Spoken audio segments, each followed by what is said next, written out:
Hey, Welcome, gents. everyone. Welcome. Evening. Evening. How you doing? Welcome You to all right? the One-on-One Gooners Forum Premier League review for the year. Joined by Andy and Neil, Tottenham and Liverpool, respectively. How you doing, gentlemen? We're doing Good good. It's Yeah, very well, very well. There's just so much been going on in the last week with football. We've had a bit of a busy time in the forum today. I don't know if Bertram's joined us. Do you know, Andy? Well, he's not replied all day. Okay. He's just said he's going to join, but he'll be a little bit late. No problem. Okay, so he will be here later. So Is I'm he- gonna. I was going to say, is he still upset because of where Arsenal ended up in the league? It's a two-headed sword that finish to that season. You know, I know. You wanted to be above Tottenham. You wanted to, get that seventh place above eighth. But at the end of the day, did you want to play in the conference? That was the bitter pill to swallow. So good riddance with that, Andy. Well done. But it's really been one hell of a roller coaster for us as fans this year, as it has been for yourself, Neil, and for yourself, Andy. You know, there were points where Spurs were title contenders. There were points where Liverpool were looking at mid-table finish. So I think Spurs will be very disappointed from whence they started the season, and Liverpool will probably be happy from whence they started the season. Yeah, Well, I mean, Liverpool were top in January, so bearing in mind that, us and them were fighting at the top around Christmas. Yeah, and definitely. then we both fell off a cliff, and then they recovered slightly better than we did, basically, and they got Champions League and we didn't. Yeah, we finished strongly, which is as every Liverpool fan would be glad to say that. Yeah, we finished in the top four. Getting third place, I suppose that's really good considering the plunge that the way we had dropped down the league. I thought at one time it felt like, if we kept losing at home, yeah, we could end up middle of the table or just about in the top 10, but pulled the results together and got there in the end. Yeah, with us, I still said that with 6 games, when he sacked Mourinho, we had 6 games left. And if we won all 6, we'd qualify for the Champions League. And everyone said, oh, no, don't be silly, whatever.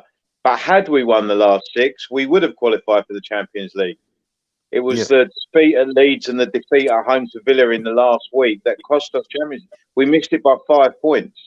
Yeah, but that's just so Spursy, right?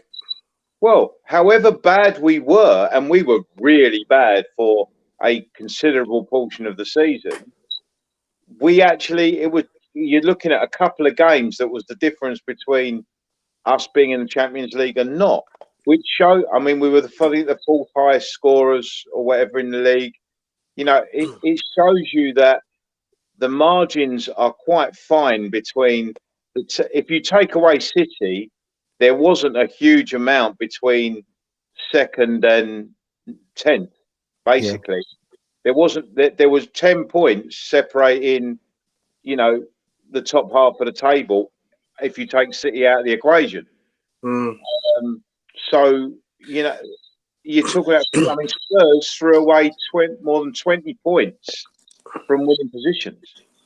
Now, I know I've said it before, but you've only got to get half of those. You're second. Yeah. It's a nonsense, really. But we didn't deserve it. We finished where we deserved to finish. Yeah. Because I always say over a 38-game season, you'll be where you're supposed to be. But there are some strange circumstances. There were some strange performances in there.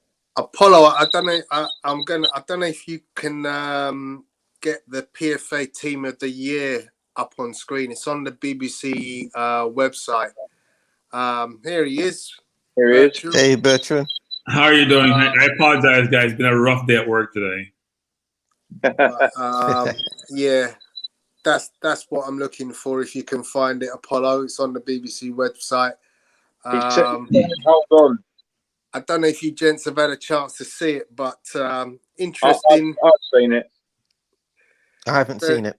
Not yet. Very interesting. Liverpool have got. I mean, you've got Mo Salah is in that. I think there's like 6 Premier League players, isn't it? No, they're all Premier League players. I'm sorry, Man City players. I meant Man City. Yeah, Man City. Yeah. Oh, Okay. So going from the back, the team consists of Ederson, João Cancelo, John Stones, Ruben Diaz, Luke Shaw, Kevin De Bruyne, Ilkay Gundogan, Bruno Fernandes, Mo Salah, Harry Kane, and Young Min Song. So 2 Tottenham, 1 Liverpool, 2 United, and then the rest is all Man City, which is an interesting selection. Gents, any thoughts? No Chelsea at all. Yeah, very interesting there. But who would you put from Chelsea? Who's Chelsea's most outstanding player? Rudiger instead of Stones. Rudiger. I'd have Rudiger instead of Stones. Okay. Yeah. That's a fair comment. And the other person that you mentioned was from Chelsea. You said Mount, but Mount would be hard to displace Fernandes. I don't rate Fernandes, by the way. I've had this discussion with Tony. I don't rate Fernandes, but that's me. And Grealish. However, with the return, I mean, even with the stuff that you don't see, the goal return and the assist this season, you can't leave him out of that. I agree. Yeah, I agree. Neil, any thoughts? Surprising, I don't see Foden in there. He's one of their outstanding players throughout the season in my books. But who would you put him instead of? It's kind of difficult, really. It'd have to be Son, no one else. Yeah, I would say Son. I mean, Son. To be honest, Son. Look at Son's numbers. I know, but Son fell off dramatically. Yeah, first half of the year he was stellar. What's his stats after January? Yeah, That's the question. Son has kind of fallen off a cliff. The way. Agreed. He still scored 17 goals. I know, but he fell off a cliff. He wasn't consistent throughout the year. Kane was the top scorer and top assist, and Son was 4th in both. So Son had 10 assists as well. Yeah. You'd never not put Son. Just numbers alone, he has to be in there. So I want to hear that same comment, Tony, when you say that when you talk about Saka, because we keep going back and forth about these things about it's a numbers game, and then we say it's not a numbers game, it's an eye test. We're gonna make our minds up sometimes, right? It could be both. It could be both, but Saka has 5 goals, and we're saying he's the world beater. Yeah, I mean, you're quite right there. Joe Willock, he got 7. Well, in half a season. Yeah. I mean, the way a lot of people looking at it, they're looking at stats, and stats don't lie, and I agree with that. But it's more to it than just stats. You got to look at the player, how they perform throughout the season. Because to be honest, a player can score 10 goals in the first 5 games, and he's the best goal scorer in the season. But at the end of the season, he may not be in the top 5 goal scorers. That's what Son did. Son got 11. I think Tottenham fortunes went that same way. Tottenham fortunes went that way. Kane and Son were fine in the beginning of the season. Yeah, they were. As soon as Kane got injured and Son fell off, it went away. Yeah. Great. Great point. Salah got 22 goals, and yet I don't think he had a brilliant season. No, he didn't. He did not. And if you look at his numbers, and he's got to be there. So he only missed out on 1 to Kane. So it's a bit of a. I agree with you. I've never really been I know the stats, but I've never been one for saying that the best is because of the stats. But it's. But those stats also rely on their teammates around them as well, which aren't mentioned. Well, Fernandes, how many of Fernandez's goals were penalties? Yeah, So, there you go. And I mean, just to reiterate that point, I mean, the guy who comes probably next down that list of strikers is Patrick Bamford with 17 goals and 7 assists. Now, if you consider the team he's playing in, Exactly. you know, He's a standout player for the season. One of the there you standout go. players. Yeah. He is. It's when I look at his game, though, I don't fear his game like I fear a Kane's game, for example, right? But the numbers speak for themselves, and the style of play also. They're a very offensive team, so that helped him somewhat. They're not playing any defense; they're playing very offensive. Okay, so let's start our team of the year then. Our own choice. We're starting in the goalkeeper position, as always. for me, you're between two. For me, it's got to be Edison or Mendy. For me, What about Martinez? I thought Martinez was exceptional for Villa. he was actually, yes. So I'd throw him in there as well. One of those three. It's one of those three. And this is amazing. We pick a team of the year. Has this ever happened in any league? And the Champions League winner have not one player the team of the year? That has to be unprecedented in any league, in any era. That's amazing, actually. Maybe when Porto won, but I'm sure they were in the team of the year in Portugal. Yeah. That's amazing. I would think, look, Edison had a great defense in front of him. Mendy had a good defense. Martinez didn't have the best defense in front of him. No. They're decent, but they were. Neither did Nick Pope either. Nick Pope, he's done pretty well considered. I mean, you look at Villa and Burnley. No one thought that at one time they might have even got relegated at one time. So considering those two keepers are in the top 5, you've got to kind of think, well, wow, they must have done a lot, which they did. I'm gonna pick Martinez because Villa finished ahead of us, didn't they? I'll pick Martinez because of that. Or it was close between us and them. And if we're close to Villa, then maybe it says more about us than Villa. But I thought Martinez was brilliant throughout the year, actually. He's commanding. Look, Edison had a very good year, but how well was he tested? That's the question. How well was he tested throughout the year? He's great with the ball, by the way. His distribution is exceptional. Distribution is exceptional. You can have a slight claim to having some kind of Arsenal connection. Yes, you hit on it, Andy. He's an alumni.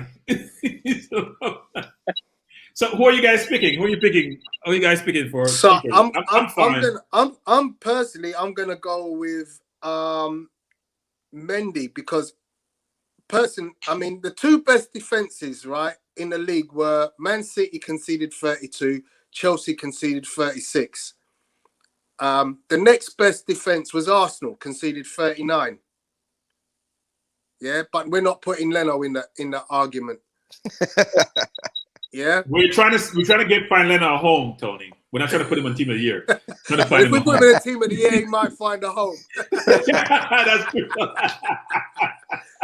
that is true. I'm going to go with Mendy because I think for a guy that's just come into the league, behind what was a scratch defense for Lampard at the start, and then to still, come out with those kind of stats, I'm going to give my kudos to Edward Mendy. Wait. So, guys, let's make the case for each of the people we select, right? Make the case for each. So you're making the case for Mendy. Go ahead. Yeah. So Edward Mendy for me because of what he, going through the Lampard era, not having that solid, selected, phenomenal back four that Man City have got, and still being the second best defense, and of course, winning the Champions League. Okay, Andy, who are you selected, and what's your case for that person? If you remember, I don't know how many of you were around the episode we had with Ian when he was in it, but I basically picked Mendy. I've already picked my team of the year that night, and I picked Mendy in my. Oh no, we did a London team, didn't we? I picked Mendy in my London team, but yeah, no, I would go with Mendy. He would be my choice. Okay, and you, Neil? It's a difficult one. This, I'm torn. I am actually torn between Mendy and Nick Pope. To be honest, I'm looking at the defense. the defenders in front of the keeper. And when you look at Burnley, they did concede a few goals, but then he also saved them quite a bit as well. Defense isn't as strong as the teams that finished above them anyway. So I'd say Nick Pope purely for effort. Yeah, I'm saying Martinez. And the reason is because Villa gave up 67 goals last year. They gave up 49 this year. They were fighting relegation last year. Should have been relegated, frankly, that goal count against Sheffield. Yeah. And this year they finished, 9th, 10th place. How far they moved the table, he has a lot to do with where they've moved. There's an 18-goal difference 11th. Between years. Huh? They finished 11th. They finished 11th. Better than, 19th or 6th, 17th, 16th? Yeah. They finished they were just 1 point away from relegation. So he moved them up 5th place. The team remained basically the same in terms of Grealish and all those players. So they did add a few players, but he had a lot to do with their goals going from 67, 69 down to 49. That's a 1/3 in terms of percentage goal difference. You went from 69 goals to about 49 goals in one season, basically. 46. That has a lot to do with the goalkeeper. Huh? 46 goals. So it's even less than I thought. I thought it was 49, so 46 from 69 to 40. That's a big difference. 1/3 less goals in one season because my keeper saved me a lot of times. And how many goals he gave up versus, if you think about the clean sheets he had. Didn't he have the most clean sheets or close to it in the league? Yeah, Edison won it. But yeah, Edison won it? Okay. I think second or third. Okay. So he's up there in all the stats. And not playing for the best team either. So the great guys they selected, Mendy and Edison played for top 4 teams. Martinez played for the 11th place team. So yeah. So we go with Mendy because I think that the majority says Mendy. Yep.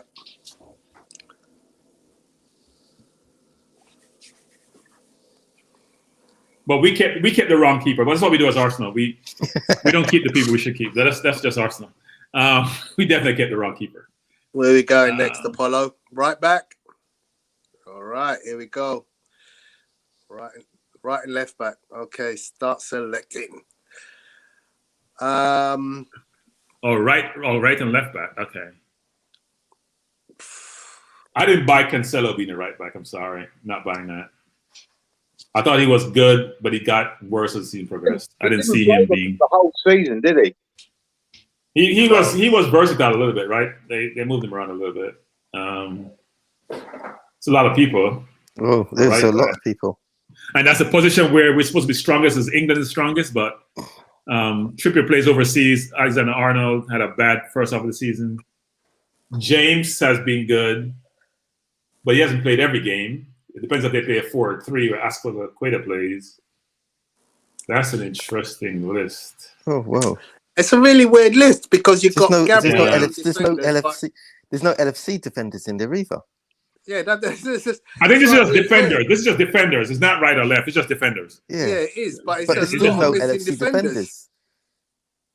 There's a lot. Well, it has Reece James there, right? Oh, I can't believe it. There's no Spurs defenders in there. I'm sure you're shocked giving your goal record. Yeah, but look, we just talked about Rudiger and he's not in that list. Yeah. Well, that is balmy because for me he's been one of the best.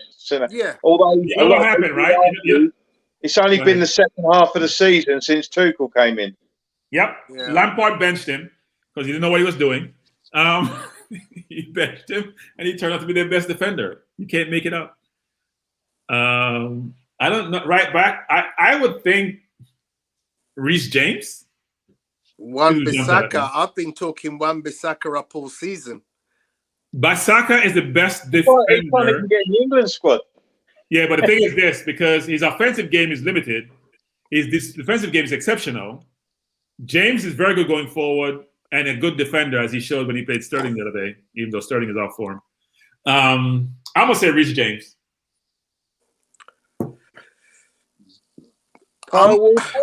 At right back, I would actually go with... Apollo says Reece James also, by the way. No, scroll down, Apollo. Please. I'm going to go with... who's Man City's right back? Cancelo. No. Well, they have Cancelo there as a right back, but it's Walker. Walker plays. Walker, of course. Walker. Walker's Walker's not in not there on the either, list. is he? He's He's not not even on in the there. list. I don't see him. I'm thinking to myself, I know there's a defender here that I Saying really. what about Kyle Walker? Huh? I kept saying what about Kyle Walker? You know what? Walker. You know what? Walker. I would agree with Walker. I agree with Walker. I would go with Kyle Walker at right back. Yeah, I agree with Walker. Same here. I'd go with Walker as well. Yep, I go Walker. Actually, I think he should be in the team instead of Cancelo, frankly. Yeah. What's with this list? He chose him for the Champions League. The team of the year. The PL team of the year. I find it bizarre that Cancelo's been picked in the team of the year ahead of Walker. Yeah. I think it's a misprint. They picked up the wrong name, Andy. They picked up the wrong name from City. So what? We have to choose. We have to choose the players that are listed there. Well, not necessarily. I mean, we're not. So we're gonna leave it open before we have to pick this list. We're picking Walker, Apollo. We're picking Apollo while picking Walker. Okay, so we're going Walker on right back. Left back, I'm gonna go with. It's out of Tierney and Luke Shaw to me. Ben Chilwell? I was talking about Chilwell. Chilwell, yeah. I think good Chilwell. Shout. I think Chilwell. Tierney's been injured quite a bit. Shaw's been very good, though. Shaw's been very good. Cresswell played quite well. Huh? Aaron Cresswell played quite well for West Ham. West Ham, yeah. Yep. I thought Chilwell was better than both of them, actually. Just a little bit nipping them. Even though Chilwell didn't play as much as he did on the Lampard with Tuchel. Again, I mean, he hasn't played. Chilwell didn't play the whole season, but he was pretty strong in the games he did play. Yep, I agree. I think we go Chilwell. What about you, Neil? Yeah, I'm gonna go with Chilwell as well. I'm just trying to think who else, who was kind of outstanding that stuck in my mind throughout the season. Chilwell definitely was one of them. Yeah, I'll go with Chilwell. Yeah, there are a bunch of different. I mean, the kid from Everton, Digney, has been good. There's a number of left backs actually. Tierney has been good. He was really good the season before, but he wasn't so great this season. I didn't think. But who you mentioned? Digne. I thought he was really good the previous season, but not as good this season. I agree with you there. I mean, he has been good this season, but there's a bit of a gap between the way he played last season and this season. I actually thought he was actually going to go from strength to strength and be one of the top left backs this season, but it didn't end up that way. Well, that's probably partly been to Everton's form or lack thereof too. Yeah. Okay. Yeah, but so they we started off really strong though, didn't they? They started off really strong this season. They were like Spurs. Actually. Yeah, and then they felt fell by the wayside. They crashed the Spurs. Well, we were consistently bad. Actually, we got better. Actually, we were bad and we got better. We were 14th about relegation. Yeah, ended up 8th. So we improved. Yeah. So we're trajecting. Spurs is trajecting one way and we're going the other way. Wow. Spurs also got better. We're in the middle. I think Diaz is a no-brainer as one. I think Diaz is going to be in everybody's team, isn't he? Yeah, definitely. And then I would pick Rudiger, frankly, for the second. I wouldn't pick Stone. I think Stone was very good. I think Stone dropped up in the last part of the year. I suppose the argument with Rudiger is that he only played half a season because he hardly played at all until after Christmas. That's true. That was more coach's decision than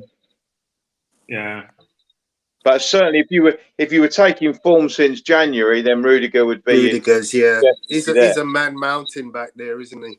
He's also been very good, but he's been injured. Silva's been good also, but he's been injured quite a bit. Yeah,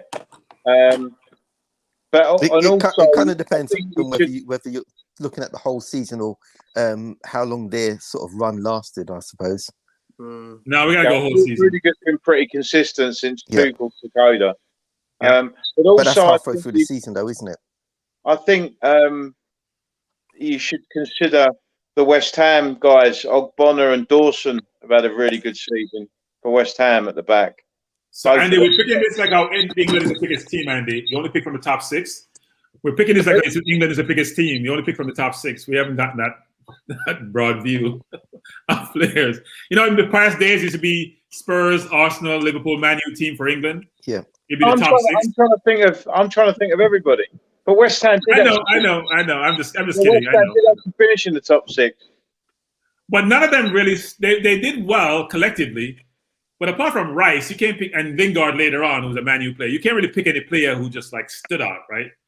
Antonio did well, yeah. Souček did actually. Souček did very well. Yes, I agree with that. Yeah, Souček was good. Souček was great all season, frankly. Even more so than Rice, who was injured for the last part of the season. So, I don't see a West Ham defender making this though. Cresswell even more so than someone in the middle. So the question is, who would that be?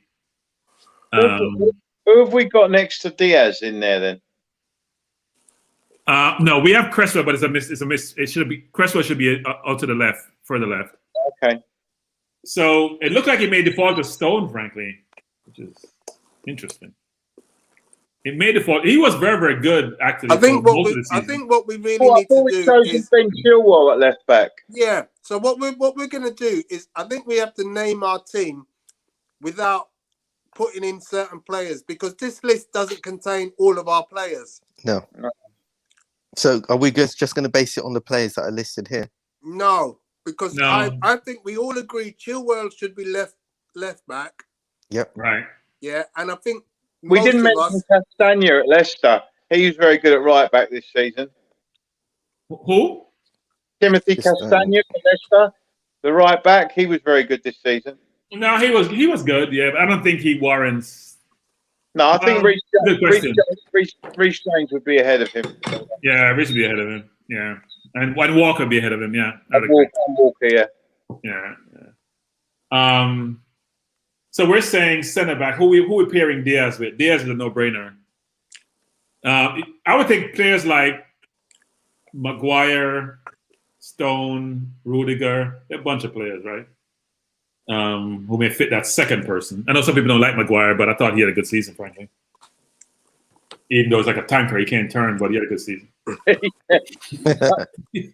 He had difficult pivoting. I would never play Harry Maguire above Rudiger and Diaz. No way. No, Diaz, we agree, is a no-brainer. Yeah. The question, who partners Diaz? It's Rudiger for me. What about you, Neil? I can go with Rudiger. I thought he was exceptional the second half of the season. Yeah, he was. Yeah, the second half of the season he basically just went from strength to strength, didn't he? Realistically, so yeah, I'd say him. I'd say Rudiger.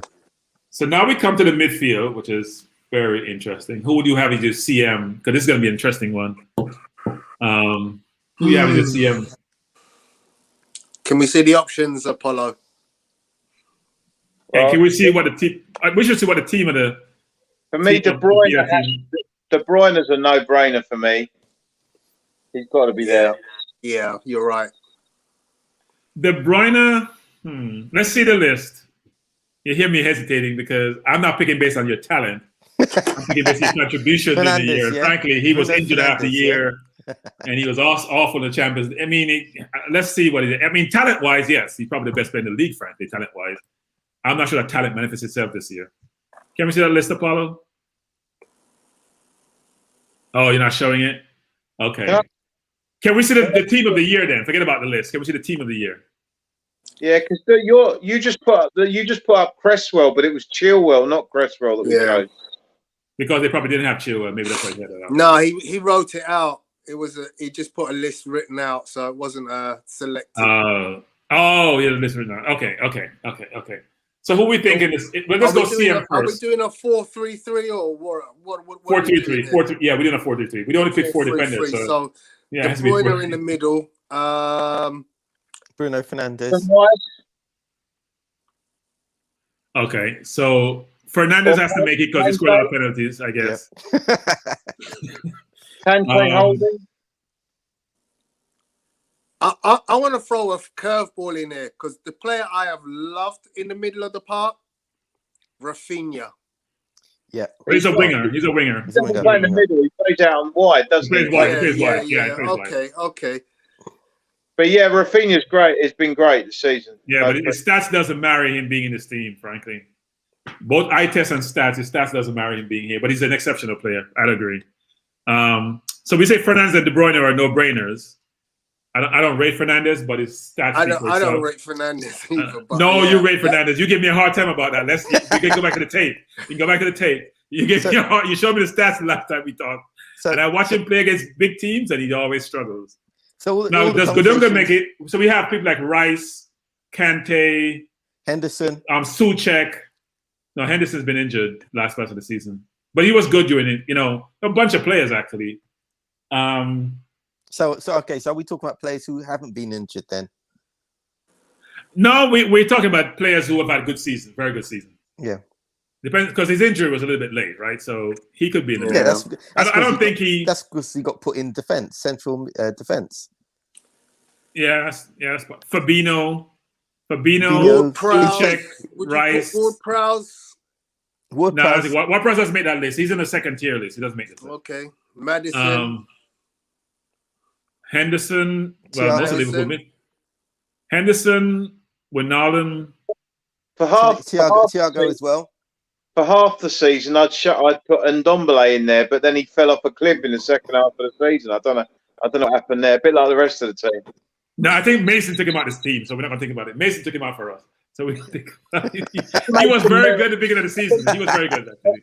Mason Mount deserves consideration, definitely. Mason Mount deserves, yes, I would agree with that. Mason Mount, Souček deserve consideration quite a bit. Declan Rice consideration. Kante consideration. Yeah, but the problem is Kante has been injured. Lingard wasn't playing earlier in the season.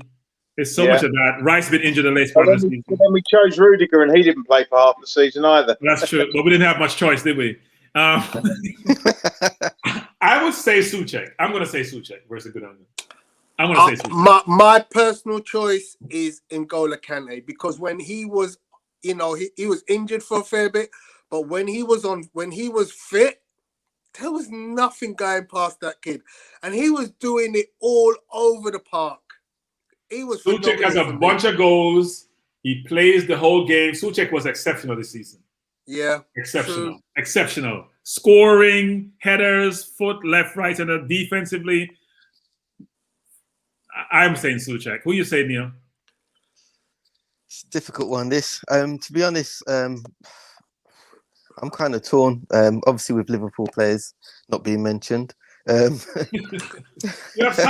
I mean, Wijnaldum's been pretty good for us this season. Thiago's been pretty good for us this season. Henderson was good until he got injured. You got to look at players like Declan Rice as well. To be honest, all right, he's been, for me, sometimes for us a good central midfielder, you need someone who's going to be consistent. They don't have to be great, as in very skillful, or it's just the overall command. And I think that what he did what he's done for West Ham this season, I think Declan Rice has been really good. When you're talking about Souček, the way you just described that, you're talking about Souček. Yeah, Souček. Yeah. That is Souček. Yeah. Yeah. So I say Godunga is there because he scored 12 goals this season. Sentiment just brought up 3 names, and I got to give a shout out for Jan Tielemans, because I thought he had a great season. Oh, how come? And Ndidi's been good too. Ndidi's been very good. Yeah. But he was also injured. I think he's just been all right. I wouldn't include him in this, but I think he's been injured actually. He's been injured quite a bit. Deserves a lot of credit for a great season. I think people are forgetting he was quiet towards the end of the season, but Gundogan had a fantastic season. He did. He did.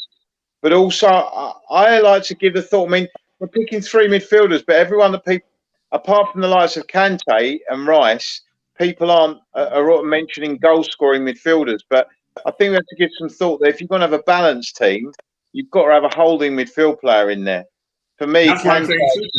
Well, why could Souček play that role? And that's why I'm gonna go with Kante on that. Okay. Souček is an attacking mid. He's not really a holding midfield player, is he? No, but I think he can play. I think he plays. He's more of a box to box in a sense, actually. But for me, I can see you see Kante. Fernandes wouldn't be in my team. But that, I mean, we seem to have already picked him, but Fernandes wouldn't be in my team. It's hard not to put him in, given the stats, but how many goals he scored? Take out the penalties, because he scored a lot of penalties. I would have either Kante or Rice. I could see an argument for either one of those as the holding player. Rice. I'd go for Rice, personally, myself. And then I'd definitely have De Bruyne, and then possibly either Mount or Gundogan as the other one would be my choice. I could see Mount, De Bruyne, and Kante. Tell us your three then. Rice. So you're going. Who's your holding player, Andy? My choice would be Kante. And that would be my choice. So that's 2 out of the 4 of us already. So what if Neil and I agree? We go even out, don't we? Okay, go ahead. Go ahead. I'm going to say Kante. Yeah, well, I'm gonna go with the herd. Yeah, I'm gonna have to go with the herd mentality as well, because I can't. I'd say Declan Rice, but I'm inclined to agree with Andy. I agree. I wouldn't pick Fernandes. I actually, I don't rate him, so I don't rate him at all, sir. So I would go with Mount, frankly. I would have either Mount or Gundogan or Souček. One of those three, I think you could choose. I'm gonna pick Mount because of pass he gave to Havertz in the Champions League. That was a killer ball. Just that pass alone gives him that position for me. Yeah. I would say Mount. Plus seeing City not win it, that was Mount even better. Above. Yeah, that's the one. That's it. There we go. We're in. Right, now we're going up top, right? Yeah. There we go. I don't think anybody can disagree with Kane as a striker, as the. I'm actually fine with Kane and Salah, actually. Yeah, Kane and Salah definitely. I'm fine with Kane and Salah. Son, I struggle with. Son's been good this season. I don't think he's been great, but he's been good this season. Yeah, I would about all the play. What's his stats again? It's 17 goals, 10 assists. That's a lot of production. That's 27 goal involvement right there. Yeah, exactly. I'm just trying to think about who else we think about so no one from Man U. Grealish. I love Grealish. Yeah, but his final end of season stats are not that great. No, you got who's Son? Well, he missed the last 3 months of the season, didn't he? Yeah, but some players came in fits and spurts. Like Son, clearly he had a great start, but his finish was naff. No. It was enough to be able to put him in the picture. Yeah. Grealish hasn't got enough to put him in the picture. Grealish, Foden, Grealish. No, so I'm looking at Patrick Bamford, considering Leeds and what he did. Kane has a spot already. You pick him ahead of Kane, would you? Yeah, Kane has a spot. Okay. So it's between, I would think, Foden, Son, Grealish. Trying to think about who else would fit into that mix. Grealish has more influence. Grealish is a ridiculous football player. His overall skill. His game is arrogant, which I love. Yeah. He has an arrogant game. How about That's got to be one of the biggest flops this season, man. No, I would pick Werner to be the equipment manager. Werner might come good next season. He might come good next season. Say again? Only an Arsenal fan could choose Lacazette. Who picked Lacazette? Apollo, really? Apollo, really? If you put Pepe in there, I'd probably be more than Lacazette, actually. I thought Pepe had a great end of the season, even though he only had 10 goals. Don't forget, he didn't play most of the start of the season. Yeah, that's right. He was on the bench. You're right. The W fellow kept playing all the time. Yeah, the fella from Chelsea, I think. Look, you know what? It's hard to displace Son. I do think Grealish was... It's hard to leave Grealish out. When you watch Grealish play, and that's where the eye test comes in. Yeah. Even for England against Austria the other day, he's the best player on the field. Every time he plays, he's the best player on the field. Every time he plays, he's the best player on the field. Well, he's the most fouled player in the Premiership for a reason, you know? Yeah. Yeah, he's really good at going over. Yeah. No, but he gets kicked, though. I was watching that game and Austria's getting kicked. It's a lot. Actually. It's a lot. Yeah. Well, I'm not really I mean, if we're talking about the assist table, it's Kane, Fernandes, De Bruyne, Son, and Grealish are the top 4 assist players. Closely Grealish plays for followed Villa, by, okay? I mean, Grealish had 10 assists. Vardy had 9, but Vardy scored 15 goals. Yeah, but Tony, Grealish plays up wide and he plays for Villa. Okay, that's important. Who you play for? You were saying, all right. You know who I brought up earlier? Rafinha had 9 assists and 6 goals. Yeah? Right, his goal tally So is he's got the increased. same goals as Grealish and 1 less assist. But Grealish has been injured for a lot of the season now, right? How much real games did Grealish play? He was injured quite a bit of the last part of the season. He missed the last 3 months. Grealish played 26 games. Okay. Rafinha only played 4 more games. Okay. Yeah, I thought Grealish was exceptional, frankly, in terms of bringing people into play. Not only the assists and the goals, it's just taking pressure off his team. Because when he has the ball, he keeps it for about, a minute? And then he lets it go. He gets his team position, but you can't get it off him. I watched when he played us. He destroyed us both games he played against us. And we only gave up 39 goals this season. So we're good defensively. We're good at something. I'm going to say, look, it may have to be Son, because Son's stats speak for themselves, so it may have to be Son. The stats are exceptional. 17 goals and 10 assists is exceptional. If you're looking at stats, then you can't really argue with that. Yeah. But to be honest, I would rather go for Grealish. To be honest, myself personally, Grealish is exceptional. Yeah. I mean, and again, I'm going to read you some stats. Chances created, the highest was Bruno Fernandes at 83, then Jack Grealish at 71. Whoa. Wow. Playing on the wing. Fernandes through the middle. Who do you think was next? Chances created, Kane? No. Kane ain't even in the top 10. Oh, so that means Sonny scored another Kane's assist. It was Trent Alexander-Arnold with 70 that's right. created. Yeah, I think Kane I heard that. only created 35 chances, but 14 of them turned into goals. So half of what he created was a goal. So they're quality chances. Yeah, quality chances. Quality chances. I mean, yeah, probably most of them went to Son, right? Yeah. Well, yeah, 17 of them. I would think so. Look, I'm going to leave. I would agree Grealish is better, but I would leave Son. I'd leave Son. No, I'm gonna go with Grealish. Actually, I'm going with Grealish as well. Who are you going with, Andy? Could be 2-2. Yeah, I mean, I have to say that when I picked it, I picked Kane and Son in my team for the season because they're the only 2 Tottenham players in it. No, I mean, I just look at it and say, well, Kane was top for goals and assists, and Son was 4th for goals and assists. Yeah, and so that I find it hard to sort of get away from those kind of powerful stats, even though I'm not a big lover of only going by stats. If I had to say who's the better player, I think it's difficult to compare the likes of Grealish and Son because they're different types of player. Yeah, I mean, Grealish is a runner with the ball. He'll go past players. Son can do it, but Son's more on the counter attack, and he is when Son is on form, he is absolutely devastating on the counter attack. And he was, before the new year, before Kane got injured, then Son was in fantastic form. Yeah. I think when Kane got injured, Son just went off the boil, and even when Kane come back, he didn't really discover his goal. He got a few near the end of the season, but I mean, it's difficult to say. But then, like you say, Grealish didn't play for the last 3 months, so I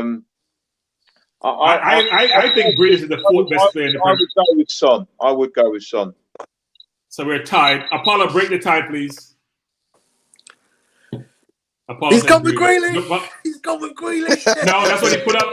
Grealish. So there we have it. Yeah, I think Grealish is England's either best or second best player. Maybe he's just right behind Kane, but I think he's an exceptional talent. And if he plays him in the Euro, you'll see it. Actually, he's an exceptional talent. I wonder how. What I love about him is that he doesn't turn the ball over a ton. So some players who are dribblers who dribble a bit, they lose the ball quite a bit too, and you only see the good part of it, he keeps the ball really well. He's always protecting the ball. Did we not pick Walker at right back? Yeah, we did, actually. We did. Rather than James? Maybe Apollo prefer we did say James before, but we did say Walker subsequently. Yeah. So who do we have as young player of the year? I say that is because Foden. there's a Foden. massive amount of Chelsea in that team. We have one. Well, they're Champions League winners. 1, 2, Yeah, 3, 4. We are picking the Premier League team of the year, and Man City won the Premier League at a canter. Yeah, true. And they had 6 from the Premier. They had 6 players from Man City in the Premier League team of the year, didn't they? And we have how many? We've only got 2. We've only got 1. Yeah, 2. I think we're better at this than they are. I think we're better at this. 3. No, we got 3. I think we're better. In here, there's only Diaz and Kevin De Bruyne. But actually, if Walker And should Walker. be James, then we've got 3. Walker's there, so that's 3. Yeah, but he's got James in there at the moment. No, he's got Walker there. He changed it. He's changed it. Refresh your screen. Refresh your screen. I don't know why your screen is late, Andy. Your screen is late. You have a delayed screen. It's Walker. He's got Walker. And yes, Walker. Yes, Walker. So what's the next topic, Apollo? I thought you said put something up. You said something about The young player of the year? No, top 3 players of the season. Said top 3 young players of the season. Phil Foden. Foden is definite. Mason Mount. Saka for me. Mason Mount as well. Let me think first. But Mount and Foden are definitely up there. Definitely. Okay, Spurs doesn't have any, so we can rule them out. Ollie Watkins. He's not that young though, right? He's not on a 21, 22. He's not. What do you call young though? What is young? Yeah, no. I consider young to be under 22s, for example. Listen, anyone under 40 in my league is young. But we're not playing in your league. My screen's frozen. Oh, I figured something is come wrong. Out and go back in. I don't know how you're frozen, but we can see you're speaking. Yeah. So I'm not sure what that means. That's fine. Strange. Hey, I've just got a message saying Tottenham have pulled off the plans to appoint Conte as new head coach. Well, one thing I say about Andy, get ready for the ride. It's going to be a bumpy ride. It's going to be a bumpy ride, that's for sure. It's going to be a very bumpy ride. They're saying that Spurs are not going to appoint Conte. It's not going to happen. Oh, really? I didn't think so because he has no money to go buy players. So he's going to appoint Conte unless he sells Kane. And Conte wants Kane, so I don't know how that works. I think what's happening now is they're rushing to be the first to say it's not going to happen. So Spurs are saying they're not going to appoint him, and he's busy saying he doesn't want to do it. I don't think it's Spurs. I think it's him. You know what? It's probably both, actually. They couldn't agree. I think we see under 21, Neil. So I think Foden. I think Mount is over 21, isn't he? Mount may be over 21. Yeah. Foden, Saka probably. Wow. Under 21. Trying to think of young players now. Yeah, Mount is 21. I thought Cameron was over 21. Mount's 22. Diaz is under 21? That can't be right. No, Who? Diaz looked like Diaz. No, Did you say Diaz under 21? That's no, Diaz can't be. Diaz can't be. He's not old, but he's not under 20. Yeah. I'm just trying to think. Saka and Foden are 2 that jumps out at me. What about Greenwood? Greenwood's under 21. Didn't play enough for me. He looks good. Now, who else were we thinking about? Yeah, Ruben Diaz is 24. Yeah. So players like ESR, Saka, Greenwood, Foden. Could you shout? It's for final. Joe Willock. Willock is about 21. Yeah. But he only really happened the last 10 games of the season. Yeah, but in those 10 games... He saved their season.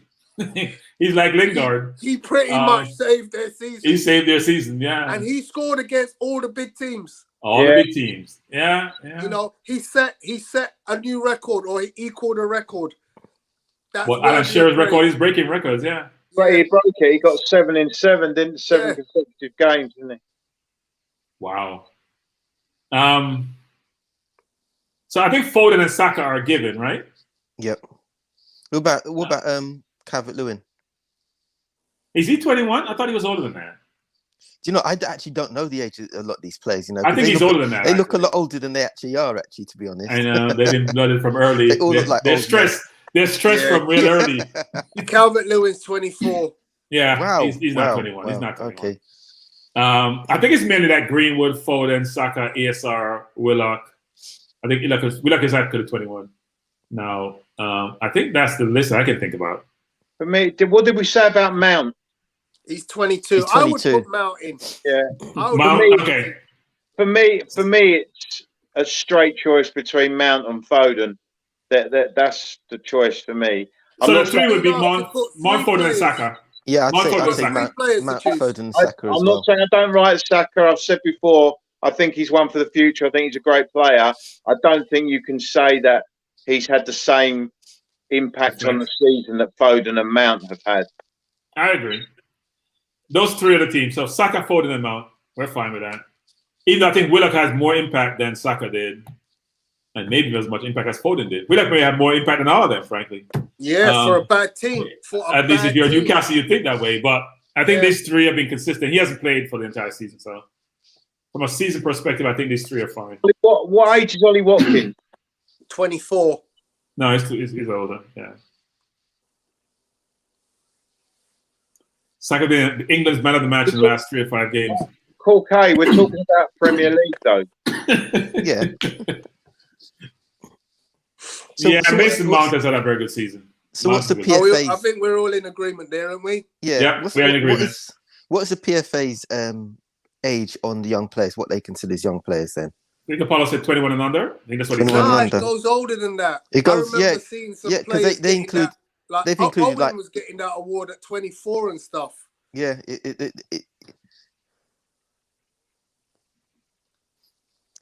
Apollo, have you got the list of what was the list of the PFA? I have never heard of a player 24 coming through the academy and getting put in the first team when they're 24 years old. And if that's the case, they'd be sent to loan someplace or in League One someplace. It doesn't work. You're old at 24 in football. See, it says here, as of 2021, players must have been 21. But previously, the age limit was 23. Well, okay. But they'd still be too old. Watkins would still be too old, and so would so would Calvert-Lewin. So we're fine, Apollo. The top 3 players of the season. Okay. The top 3 young players or top 3 players now. Okay. That's an interesting one. But it has to come from the 11 we picked. You would think. We just picked 11 in the team, so De Bruyne. Who are your top 3 players? Okay, you have De Bruyne. For me, it would be Diaz, De Bruyne, and Kane.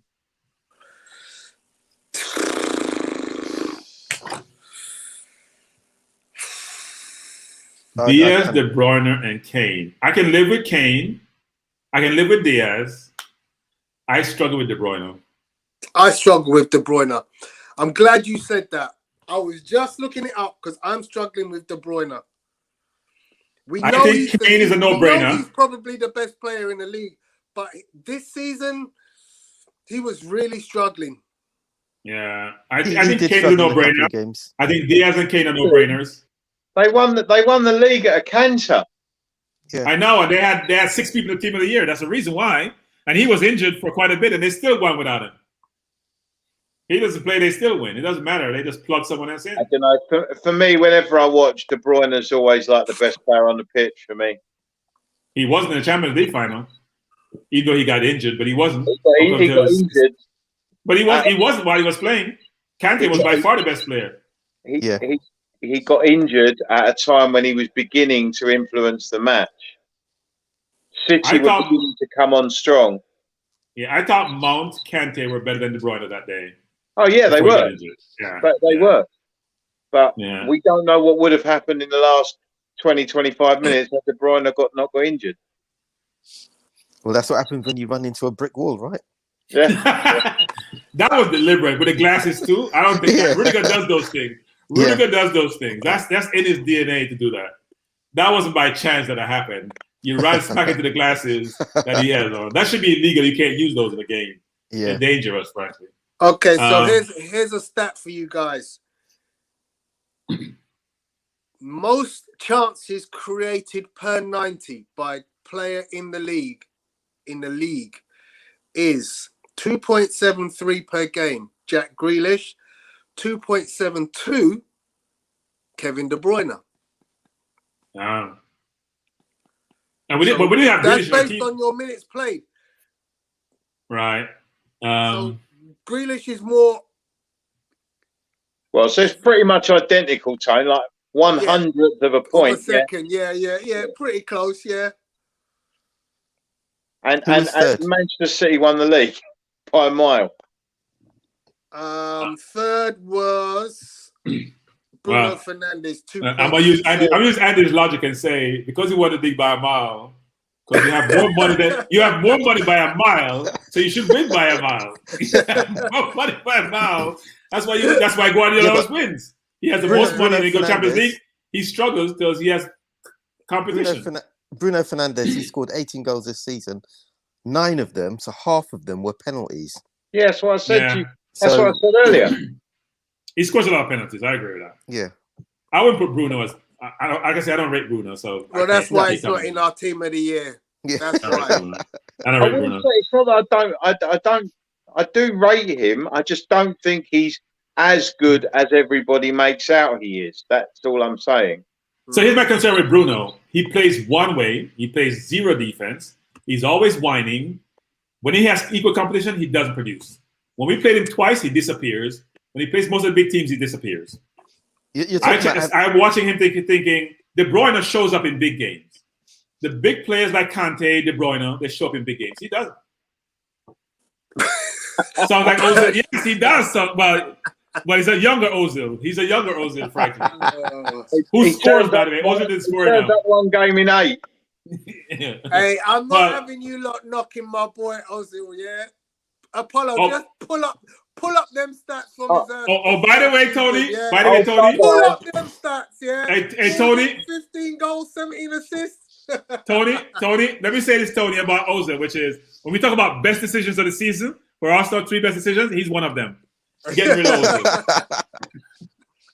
Ozil. Okay, so what are the 3 players we're saying? We're saying De Bruyne, we're saying Diaz. And who's the third?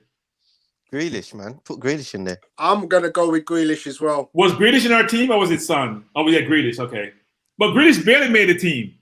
Grealish was fighting with Son, and yet we're saying he's a top 3 player. So did we have our team backwards? Such a good player. I know, but we're struggling to get him in our team, and yet we're saying he's a top 3. Aston Villa have not got another player who's even getting close to that team. It's a one-man team, bro. So, Tony, let me just say this, which is that we should be struggling to put Grealish in the team of the year. It should be automatic. Well, Martinez is in the running. What player do you most want at Arsenal right now? Huh?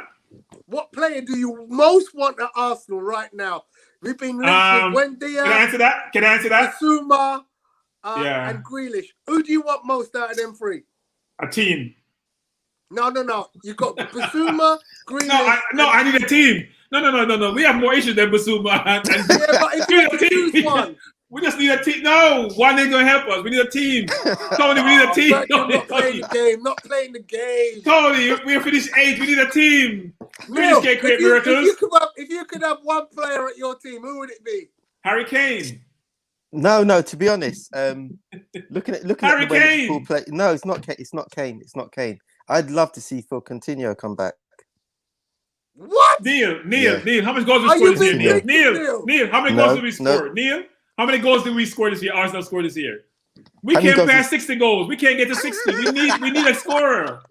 Aubameyang had 10.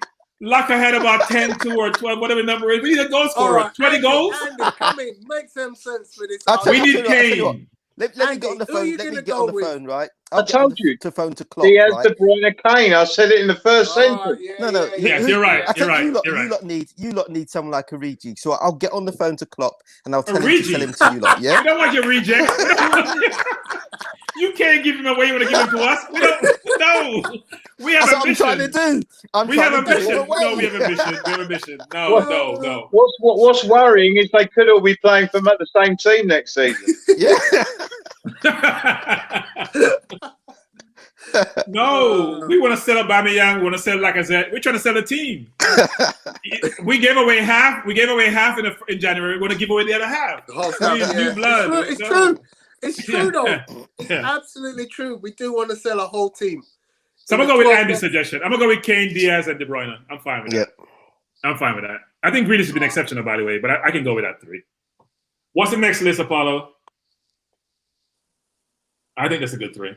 Yes, KBD, Diaz, and Kane. That's a good list. Very good list.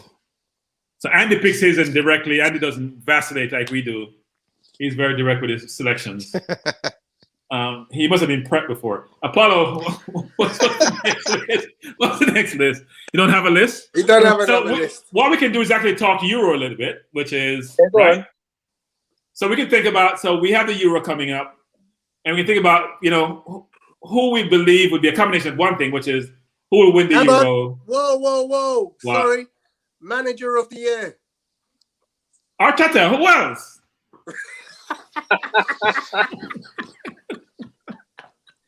He has a plan. He has a project and a plan. He has a plan. I can't see the plan, but he has a plan. Not sure where the plan is taking us, but the plan is taking us in the wrong direction. That's all I know. Go ahead, Andy. What are you thinking about? Chris Wilder, surely. That's a good shout. That's a good shout. For the championship. Oh. I'm Bielsa will be high on my list. So I'll pick between David Moyes, Bielsa. That's 2 are very good. I think about who else. What's his name from Villa? Because I think they did exceptional between. Have you forgotten Leicester's manager who won a trophy? No, I forgot him. He choked. I can't pick people who choked 2 years in a row. Sorry, you choked. I know Brendan is good, but Brendan Rodgers. He choked 2 years in a row, Tony. You make money in Champions League. Bro. Tony, you make your money in Champions League, Tony. Top 4 is it first, then the FA Cup. But they won the FA Cup. Tony, he bottled it. All right. He bottled it, Tony. 2 years in a row, Tony. He's consistently bad doing that. He's a good manager. David Moyes did exceptional well with West Ham. Bielsa did really well with Leeds. You sound like you're from Scarface. Hey, Tony. Hello, my little friend. Tony Montana. Actually, Andy is one of my favorite movies. One of my favorite movies with what's his name? Pacino. Al Pacino. So we're saying manager of the year. I think it's between Bielsa. Moyes has to be up there. Trying to think who else is there. I think the manager for Villa, they did really well. Bielsa, Moyes. Who else? Viola? No. I can't go with Villa. No. I can't go with Villa. They got Emi Martinez and they jumped up 5 places, but I can't go with Villa. Okay, fine. So Bielsa or Moyes, I think. I think Moyes is up there. You finished what, 5th? Yeah, 6th. 6th? That's exceptional given where they came from last year. That's exceptional. Are we ruling Tuchel out on the basis that he only came halfway through the season? Good shout. Now, I thought about Tuchel, but my view was he did better in the Champions League than he did in the Premier League because he should have. If Leicester didn't bottle it, he wouldn't have made the top 4. They lost the last game of the season when they needed to win. It's true. We actually did them a favour last day. Yeah, exactly. You did him a real good favor, actually. But you also did yourself a favor because you finished above us. Because you wouldn't have finished above us if you lost. But anyway, you always try to beat us. That's why you beat them. I don't. I'm gonna say Bielsa. I'm gonna say Bielsa because a team that just got promoted, who played attacking football, who finished in 11th place, that has to be exceptional, right? Even though Sheffield did well last year, to where they finished, but I think Leeds played a brand of football which always gets you relegated, like Norwich did the year before. Yeah, they did exceptionally well. I'm gonna say Bielsa. Yeah, with a pub striker, I was convinced was than Sheffield United did. Okay. Lower. I gotta go with Bielsa, I think. I'm going Bielsa. What do you say, Andy? Bielsa. Neil? Bielsa. Okay. Cool. So we have that. That's settled. Cool. He's done well with a pub team anyway, so you know. They're not a pub team anymore. Not with him coaching them. They may be a pub team when he leaves, but No, no, I no, think no, they're top team when no, it's don't get me wrong. I'm not kind of like trying to diss them so, but considering when you look at their team and then you look at all the teams above them, should they have really finished in ninth position? Yeah. Well, I think the interesting thing Considering about them is it yes, you're right, Neil. Is their players, right? I think from they've Rafina, done really well. Bamford, Yeah, and even they've players done like really Bamford, well. who wasn't well rated before he came to the Premier League, frankly. Not at all. At the They beginning have of the done season, exceptionally well. yeah, They've at done the beginning of the exceptionally season, who would have thought that they would have come in the top 10? well. Yeah. Yeah. No, So, I mean they play for him actually. I mean, Exactly. early in the season they were shipping goals for fun, but they tightened up dramatically towards the end of the season. They weren't shipping goals at the end of the season. Apollo saying Arteta would have gotten Wolves relegated. It wouldn't be that was Apollo. He'd have been fired. Only Arsenal can you survive going down the table and still have a job the next year. Arsenal are obsessed with the fact that Arteta was Pep's coach at Man City. And Arsenal think that if they stick by Arteta for long enough, that eventually he will become Guardiola. No, I think there's a couple of things with Arsenal. One is the Kroenkes are not known for firing managers willy-nilly. In terms of their total in their sports franchises, they don't fire managers like you would see like Abramovich does. It costs And them money secondly, to do I think they're saying it's a process, right? So they give him a chance to clean house, put your players in, then we can judge you. And it takes time to clean house. So he has that, and he probably agreed that with them up front. So I get rid of half the dead weight in the January transfer window. I complete that process in the summer. I try to get to the players you want, like Buendia, who we're trying to buy. Then let's see what you do for the rest of the year next year. Hopefully that's the strategy. Then the question what happens, though, is what do you have to accomplish by end of next year for you to remain in your job? Is top 6 the goal? Is top 4 the goal? What is the goal? Because you can't be a manager for 4 years in total if you have not seen improvement, material improvement, frankly. So we'll see what happens. But it's going to be tough for the Kroenkes to make a decision because you don't want to go after Wenger. You're firing managers. Well, we had Wenger, we had Emery, we had Youngberg for a short time, then Arteta. You need some stability. It's going to end up like Spurs. I don't want to be like Spurs. So anyway, next topic. So I can have the last word. So Spurs don't even have a manager. At least we keep our bad one. They got rid of Poch. I still can't gather why you got rid of Poch. No, the Bertram. The thing is, we all love Poch, but Poch wanted to go. Poch had checked out after the Champions League final. Yeah. The problem was at the time. Well, you've got to remember we got beat 7-2 at home by Bayern Munich. Yeah. I mean, I know you know all about losing 10-2 to Bayern Munich and stuff like that, but we haven't lost 10. Oh, wow. Wow. But we know how you feel. We know how you feel. Go ahead. We got beat 7-2 at home by Bayern Munich. We'd lost 3-0 at Brighton. I mean, literally, the team had just fallen apart at that point. We drew at home with Sheffield United. The team just wasn't playing for Poch anymore, and it was almost like Poch himself had checked out. And they said he wasn't going on the training ground. He was sending the coaches out. He didn't like the Amazon documentary cameras in his office and all that kind of stuff. There was all sorts of stuff going on there. And I think Poch had to go. The question was the right decision to replace him with Mourinho? We all want Poch to come back one day. The question is when. Whether it's going to be, whether Levy can find some way of doing it now or whether it's going to be 2, 3, 4 years down the line, I don't know. But he'll come back, I'm sure, at some point. But yeah, look, we had Mourinho go back to Chelsea, right? Levy, he had to go, even though we didn't want him to go. He had to go. Does Levy have a percentage of the team? Does he own part of the team? Sorry, Levy, does he have stakes in the team? He just manages the team, doesn't he? No, not manages. He owns about 30% of the shares. Yeah, he must own something. Yeah. Okay. Now I wonder where he has so much influence. Because you never hear about the owner. You only hear about Levy, right? And he's part of the ownership. But Lewis has employed Ennick to run it, and Levy owns 30% of Ennick. So okay. So Levy From what I understand, Levy micromanages everything at the club. Like he's involved in everything. From like then he's not a good manager. Then he's not a good manager. This is the problem. They say that he needs to delegate more, but Levy doesn't like letting go of. He likes controlling everything, which is why we have the problem we do. Yeah, what you understand about management is that you're only as good as the people who work for you.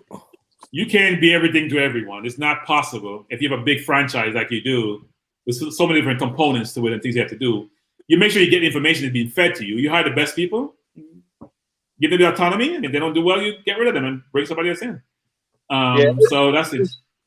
Is that Apollo? Let's just put that. Yeah. And I think you'll find. And I think you'll find that Levy owns about 30% of ENIC. So I think you'll find that Levy is like a major sort of shareholder, decision maker. Because you only hear about Levy, right? That's all you hear about is Levy when it comes to Spurs. Okay, so we're going to complete this whole discussion around the Euros, frankly, given that the Euros are upon us and England is being touted. The first question for everyone is, do you like the England squad? And what would be your England team? I'll start with Neil. Do I like the squad?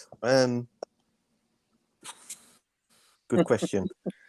To be honest, I mean, I know Southgate selected quite a few players, even though he had a few injuries as well. What he's ended up with now, I suppose that it's the best of what he can do right now, right? So yeah, I suppose I can't think of a player that isn't in the squad now that should be replaced by another player. So yeah, I'm kind of happy with the team that he's selected. Unfortunately, I wish that Henderson actually will kind of become fit. Maguire's another one. TAA is definitely out now, and they definitely would have influenced the team quite a bit. And if you had a team to pick for your first game, who are you playing? Who would the team be? What would the team be? Oh, oops, sorry. One sec. That's a good question. Let me just see. And we're playing 4-3-3, by the way, not 3-4-3 or 3-5-1-2. Whatever people play nowadays, we go 4-3-3. I'll give you my team. Do you want me to give you my team? Go ahead, Andy. Go ahead, Andy. My team would be. You know, we're going to do this easier because we're running out of time. When Andy picks his one position, we all agree or disagree with that position. Okay. I don't like Pickford, but Pickford is going to play, so you might as well put Pickford there. I'm not a big fan, but okay. Pickford's going to be in goal. Do we all agree with Pickford? 1 second. Do we all agree with Pickford? Neil and Tony? Pickford's the keeper? Okay. Yeah. I think Pickford is the keeper. Yep. Left back, you're basically looking at Chilwell or Shaw. My choice would be Chilwell, but I agree. It could be either, but it will be one of those two. I think I'd say Shaw, to be honest. I can't see how Maguire is going to be fit for Croatia the first game. He's not going to be ready for that first game, I don't think, Maguire. So I think you're looking at Stones and Mings for the first game. That doesn't engender confidence, does it? It doesn't. It doesn't. I don't disagree with that, actually. The defense worries me for England. Yeah, the center, actually, right in your core is not the strongest. And even though Maguire, I think, has some challenges, he's better than Mings, actually. What's the other options, Andy, for Cody? I'd go with Connor Cody over Tyrone Mings. Not happening. Left footer? No. Because you've got to think about having a left side and a right side. And Tyrone Mings. I've always said that doesn't have to be. That doesn't have to be. It doesn't have to be, but it's preferable. Yeah, he's gonna play Mings and Stones. I think it will be Mings and Stones. That's what I think will start against Croatia. But I think right back for me is Walker.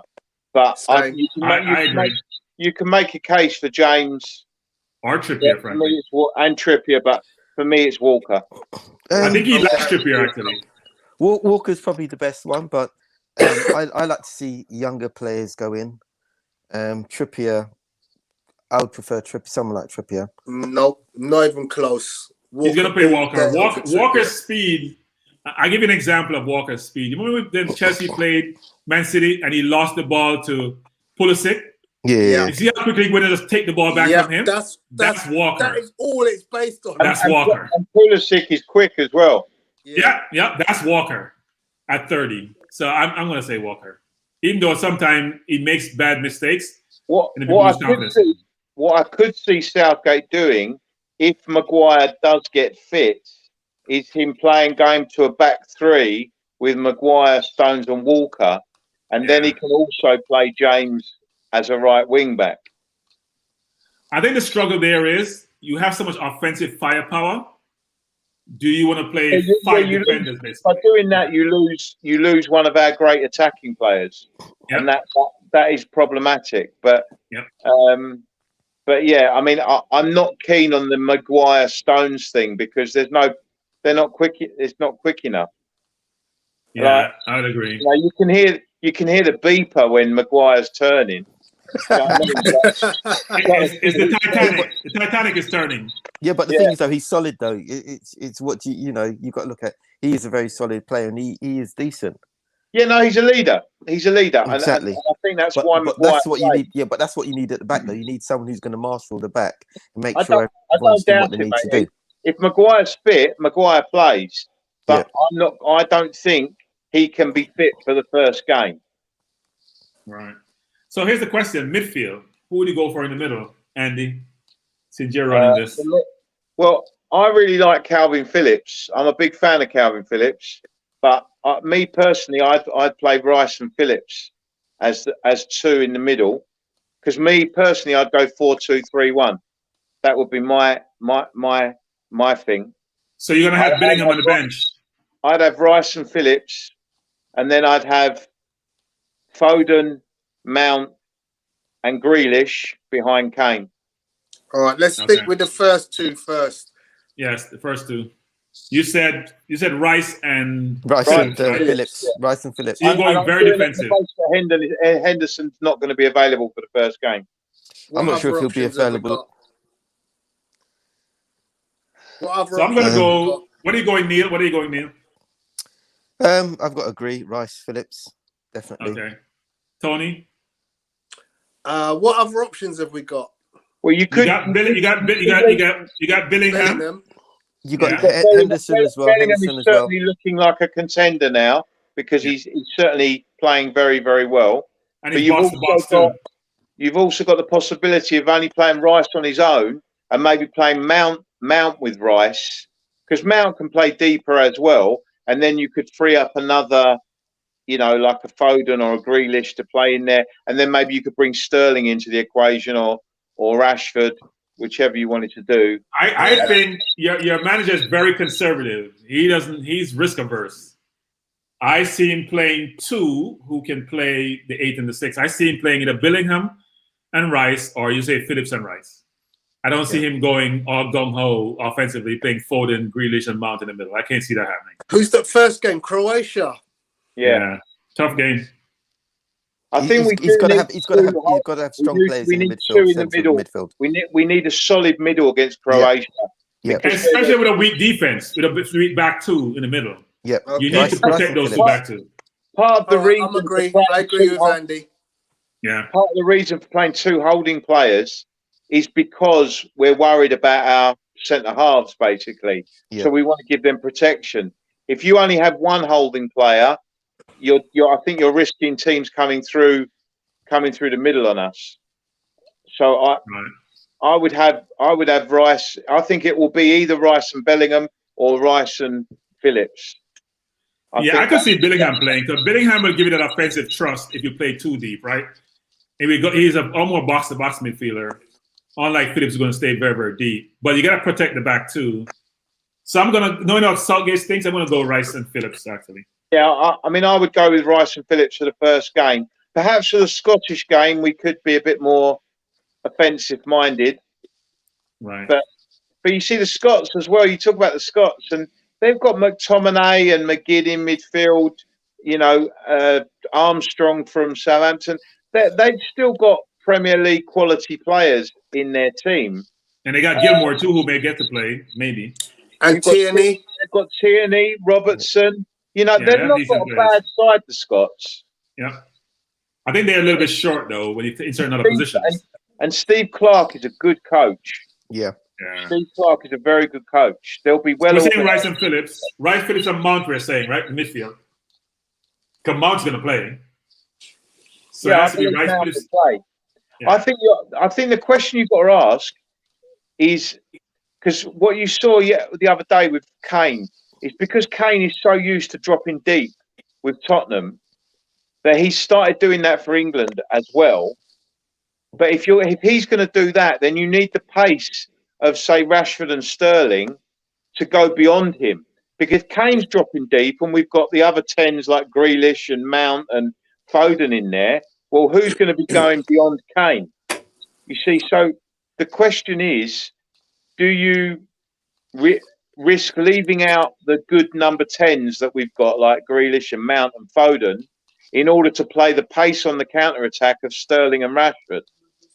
I don't think the press would forgive Southgate if he leaves out both Foden and Grealish and doesn't get a positive result. The press would not forgive him. He'd be blasted. So I think he has to play one of those two. He doesn't necessarily love Grealish, I don't think, but Grealish has always been his best player. So if you play Mount in the middle, then Grealish will have to play wide. So either Sterling or Rashford, or both actually, will be left out. Even though I think Southgate loves them, and they probably never let him down per se. Well, I think that the point is though, if he's going to play on the counter attack, Right. and Kane's going to drop deep, he's either got to tell Kane to stay to stay forward in the attacking position. But if Kane's going to persist in dropping deep for England, then you need the pace to go beyond him. Otherwise, we're just going to be filling the midfield, and there's going to be we're not going to be pulling the back four away because there'll be nobody stretching the play. Yeah, 18 is saying Bertram, Nabil, and Paulo don't really follow the England team. I follow football in general. Well, I only follow the Premier League because I don't watch Bush League. I don't follow the England team. And I do follow the England team, actually. Because I follow the players. I follow the players, so by default. Yeah, I follow the players, so by default, it marries into the team. But so I'm familiar with the players because most of them are Premier League apart from Trippier and Sancho. So what about up front? We have Sancho, Grealish, and Foden. From what we're saying, if you play Foden, if you play Rashford and Sterling, then Foden, Grealish, and Sancho are on the bench. Right? I think Sancho. Lord, he's showing us an England. I think his England jersey. I think he'll play. I think he will play Sancho. Sancho will get quite a bit because remember, in the last World Cup, he wanted to take him, but he was a bit too young, wasn't he? In 2018, he has a dilemma. So... No, I think Neil, he has a dilemma. Foden, I know he's got a dilemma, but he likes Sancho. He loves Sancho, Sterling. Right? He has 5 players to pick 2 spots. Yeah, and Saka. Saka is not playing. Saka's not. I don't think in the equation. No, he's not playing. He's not playing. In the first choice. Those 5 to pick 2 slots. And whatever he can leave out Sterling and Rashford because they haven't been on the best form and get away with it. Yep. Sancho he can leave out because he plays in another league and even though people say he's doing great and he has double-digit assists and goals, they still knock you for playing in another league, frankly, because they're not seeing you. You're not passing the eye test. So I don't know what he will do. Actually, he loves Sterling and Rashford. I believe he will go with Grealish, Mount, and Sterling. They're the 3 I think he will choose. You may be right on that. You may be right. I think he will play. I think he'll play Rice with either Phillips, Henderson, or Bellingham, depending on which one of those is available. I think he'll play Mount as a 10. And then I think he'll play Grealish off the left, Sterling off the right, and Kane up top. You're probably right, Andy. If Henderson's fit, is he not the England captain? Yeah. Doesn't mean you can't be on the bench. Henderson's not getting a mention because of his injury right now. Harry Kane's England captain, has been for ages. Well, Yeah. but he's the next one, right? He's the vice captain. Yeah, Henderson's captain Liverpool. I think he's vice captain of England. Yes, but yes, He probably if Henderson's fit, I'm sure Southgate will pick him. He will play him. He will play him if he's fit. But He will he's gonna do. play. He's gonna play. At the moment, you know, he couldn't. He was supposed to come on a sub on Wednesday, and he withdrew from the team on Wednesday, saying he wasn't ready. He was feeling uncomfortable. So, But is Henderson being selfish then? Is he being selfish? Yeah, but hang on a second, right? There's a difference, in my opinion, between Maguire and Henderson. Maguire's been out for 2-3 weeks since he did his injury on the last game of the season or whatever it was. Yeah. Henderson's been out for 3-4 months. Now, you don't just walk back in and pick up, walk into a European Championship match, your first game back after 4 months. It doesn't happen. If Henderson's going to have any chance of playing, he needs to be playing on Sunday against Romania. And I don't think that it doesn't seem like he's ready to play 90 minutes yet. To be honest, I was surprised that he was actually selected for the team, considering how long he's been off. Well, remember, he can still change it. That anybody that's injured can be replaced before your first game. Yeah, but he's still prioritising by putting him in the team, and that's the kind of worrying thing. Well, the good thing is that he is selected. Go ahead, Andy. For me, Henderson shouldn't be in the side until until he's proven himself, and at the moment he hasn't proven himself. And that's my point. I don't think he should be actually in the team, but Southgate has still picked him. So that's the worrying thing. Henderson and Maguire are there because of their leadership qualities. Apparently, they're very good for the group. They're good leaders. He wants them in the team for their experience and their leadership qualities, but they have to be fit to play. You can't be playing people that are 70% fit in European Championship matches. These I agree with you. They're going to walk all over you if you do that. So I would assume that his assumption is I got 23 slots, right? Or 26 slots, whatever the number is. I can afford some luxuries in that number. That's what he's saying. Yeah. Trent, Henderson, and Maguire were his 3 luxuries because he had 3 extra picks. Instead of it being 23, he had 26. And I think he picked 23 plus Trent, Maguire, and Henderson. That's what he did. And now Trent's got injured anyway, and he's out. Right. And Maguire and Henderson are basically there in the camp because of their experience and their leadership qualities. But how quickly they'll get back into the team, I don't know. I see KSC saying he's there for moral support. I think he's there as a player. It's just that, as Andy said and Neil says, his leadership is deemed to be an imperative by Southgate, and he wants those people in the team who's been there, done that, frankly. And Henderson, this may be his last Euro, frankly. Given his age, it's probably his last Euro, so maybe that's why he doesn't want to get pulled out. Yeah. Who are you talking about? Henderson. Yeah. It's probably his last Euro. He's going to go to the World Cup next year, but it's probably his last Euro. The thing you got to consider, right, is if England go to the final, by the time they get to the semis and the final, Henderson will be fully fit. That's what he's thinking, actually. The question is, do you change your team? What Southgate's thinking. Yeah. Of course you change the team because it's Henderson. Not Dean Henderson, it's I forgot his first name there. Jordan Henderson, yeah. Jordan Henderson is a first team pick. He's a must play if he's fit. Well, so if I look at Rice and Phillips. Really? Rice and Phillips? You see Henderson is so much better than they are? If Jordan Henderson is fit by the semi-finals and England get there and won every game 8-0, I'm still going to put Henderson ahead of Phillips. Rice is great, but I'm still putting Henderson in. I don't know. It's like yesterday, Bertram, yeah? You had Anthony Davis came on the court and started a game 20% fit, and he lasted 5 minutes. So the game was that important. Right. So there's a big difference between a Harry Kane, who you can't replace, that's Anthony Davis, and a Jordan Henderson, who you can replace with Rice or Phillips. No, Anthony because Davis Harry is Kane- one of the top 5 players.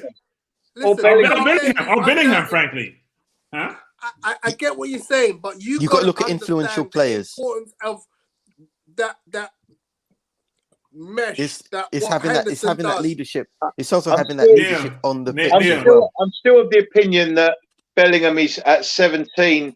Although he shows a remarkable amount of composure, he will still be an off the bench player, I believe, for most of the tournament. He's an exceptional talent. Yeah, Or he is an exceptional talent, and it may be that he does get a game or two through the tournament because we're resting one or two for the odd game or whatever. But I think that he won't go with Bellingham from the start against Croatia. I think that is unlikely. Look, if I look at Bellingham this way, in both games against Man City that Dortmund played, he didn't look out of place. Supposedly, yeah.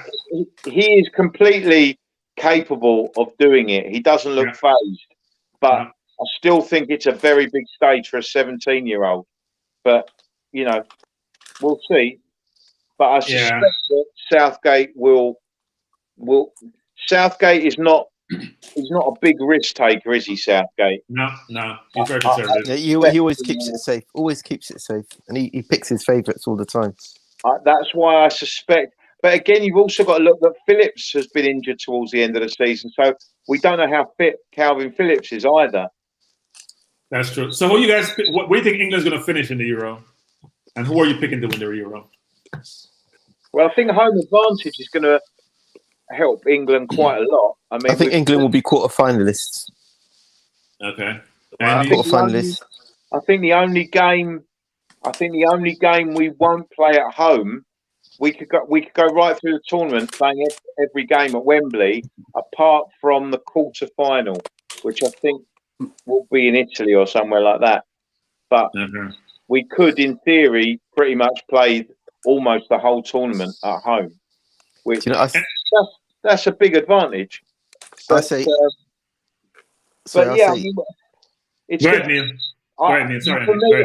rate France. I think France are the team to beat. I was just going to say, I say England quarter-finalists, winners will be France. Tony? I have got no idea. I don't follow international football. Well, I do, and I think Benzema was the icing on the cake for France. Yeah. I thought Benzema has all Giroud's attributes, plus he puts the ball in the net, and he can get behind the defense. Well, I mean, Giroud does score, but he doesn't score for France. He doesn't score a ton for France. So what are you saying then, Bertram? Is Benzema in the France team? Yes, they brought him back. He is actually. They brought him back. After 6 years. I didn't know that. I didn't know that. He's back in the France team. International the other night, their front three was Mbappe, Benzema, and Griezmann. Yeah. I mean, that's some front three. Then you have Kante cleaning up behind them. Kante, Rabiot, and Pogba. Was Pogba there? Pogba, Kante, and Rabiot as the midfield. And then you have Varane behind them. I mean, you've got Tolisso in there. Kante didn't play the other night because he's been at the Champions League, and so they played Tolisso instead. But then haven't Belgium just got as formidable a squad? No, I think France's squad is more. France's whole team, including the bench, with players like Dembele, is just ridiculous. I think Belgium first 12 or first 11 is good, but when you dig deep, Belgium are always going to be the sort of the favourites. And from what I read today, Italy have won 9 games on the trot, right? Italy are looking really good, actually. They're the old style, boring win 1-0 and based on solid defence isn't really. They've got a very young, vibrant, attack-minded team, Italy, and they've got some good players. Barella, Immobile, Pellegrini, I think is his name. Pellegrini, something like that. They've got some. The Italians look quite strong, and the Spanish will always be strong. France's only weak spot is their Spurs goalkeeper. That's it. Their rest of the team is very strong. You mean the World Cup? You mean the World Cup winning captain? Yeah. That's like saying Giroud, if they've also was World Cup winning, He was there to make up the number. He's so weak. He lifted the World Cup last time. No, I do think France should be the favorite. Belgium, France. I think more France than Belgium. And the question was, De Bruyne be fit to play, given that he damages what? He had a lot of damage, facial damage, actually. So I'm not sure he's going to be fully fit. Talking about Giroud, can anyone just do we have to give props to Olivier Giroud now that he's completed the full set? Yes, we do give Giroud props. He has won. He's got the complete set: World Cup, European Cup, Champions League. He doesn't have Premier League though. He doesn't have Premier League. Yeah, he's got Premier League, hasn't he? No, not. They didn't win when he was there. No, they didn't win when he was there. Remember, Man City, I think, won when he went there, and Liverpool. He hasn't won with Chelsea. I thought he won it in his first year or something. With who? With Conte? Was he there with? No, he was. Was he there with Conte? Conte won in his second year. I don't remember Giroud being there. Okay. It could be. We should check on that, actually. I don't remember him being there. Conte won the title in his first year at Chelsea. Was his first year? Yeah. Okay. I'm not sure Giroud was there, actually, because we exchanged. Batshuayi went to Dortmund, Giroud went there, and then we bought Aubameyang. I don't think Giroud won the Premier League. So he's missing that one trophy. But he's won a lot of trophies. As a centre forward, frankly, which is interesting. Yeah. Who didn't play the Champions League final, but that's another story. But he did score a lot of goals in the Champions League before the final, actually. Exactly. But Tuchel came on board. So yeah, Giroud has done a lot. So has the Tottenham goalkeeper, who has won the World Cup, but yet Spurs fans want to get rid of him. It's amazing, isn't it? I never think I want to get rid of him. I say you as a certain Spurs fan I hear, though, especially when he gives up. There are a lot of very stupid Spurs fans. Well, we don't have any stupid Arsenal fan. They are wonderful people. We have Arsenal fans are wonderful. They're very knowledgeable about football. Arsenal fans are just emotional. We know very emotional. Don't mention. Well, we see what's his name? Expression. Oh my God. So between AFTV and Expression, you do have a comedy shows. But no, I do think that I like your goalkeeper. He's a good goalkeeper. He gets a lot of blame, but he's a good goalkeeper. He's not the best, but he's good. He's good enough for Spurs. Let me say that. He's a world-class shot stopper. He's a leader and he's a shot stopper. But I know you. Wait. I know you can say goalkeeper. You know what you said. You qualified your statement. You said a world-class shot stopper. You didn't say a world-class goalkeeper. So what is he missing, Andy? So Andy, that's a very interesting point you made there, Andy. He's top class, but he is prone to making a nightmare error. That is definitely true. Yes, he's like our goalkeeper, where you can pass the ball between his legs. But the goalkeeper is the first thing to be closing your legs. He's much better than Leno. Leno let the ball between his legs. Just so you're aware, Giroud has a league title with Montpellier in 2011. We weren't talking about Bush League. We don't call it Bush League, okay? We can't really. Yeah, but he's got. We're not calling Bush League titles. He's got every title. He's got everything. Let me get Tony. Has he won the Barnet Sunday League?